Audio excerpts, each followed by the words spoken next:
અરવલ્લી જિલ્લામાં માર્ગ સલામતી સપ્તાહની ઉજવણી કરવામાં આવી રહી છે। ત્યારે મોડાસા શહેરની શ્રી કે.એન. શાહ હાઈસ્કૂલ ખાતે માર્ગ સલામતી સપ્તાહનો સમાપન કાર્યક્રમ યોજવામાં આવ્યો હતો, જેમાં જિલ્લા કલેક્ટર અધ્યક્ષ સાથે જિલ્લા પોલીસ વડા અને આરટીઓ વિભાગના ઉચ્ચ અધિકારીઓ ઉપસ્થિત રહ્યા હતા।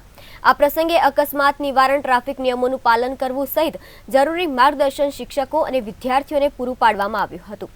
આ સાથે જ થોડા દિવસ પહેલા અકસ્માતમાં એક વાહન ચાલકનો જીવ બચાવનાર એલસીબી પીઆઈ કેડી ગોહિલને જિલ્લા કલેક્ટરના હસ્તે પ્રમાણપત્ર આપીને સન્માનિત કરવામાં આવ્યા હતા।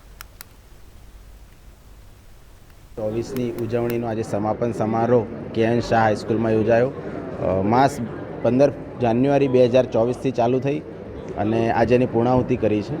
આખા માસ દરમિયાન અમે માર્ગ સલામતીના અલગ અલગ કાર્યક્રમો કરેલા છે, જેમાં વિવિધ વાહનો પર રેડિયમ રિફ્લેક્ટર ના આવે તો રેડિયમ રિફ્લેક્ટર લગાવવા, શાળાઓમાં જે બાળકોને માર્ગ સલામતી માટે જાગૃતિ આપી, સમજણ આપી, શાળાઓમાં વક્તૃત્વ સ્પર્ધા, ચિત્ર સ્પર્ધા, નિબંધ સ્પર્ધા વગેરેનું આયોજન કરી એમાં વિજેતા બાળકોને પ્રોત્સાહક ઇનામો આપી અને માર્ગ સલામતીની જાગૃતિ ફેલાવવા વિવિધ કાર્યક્રમો કર્યા।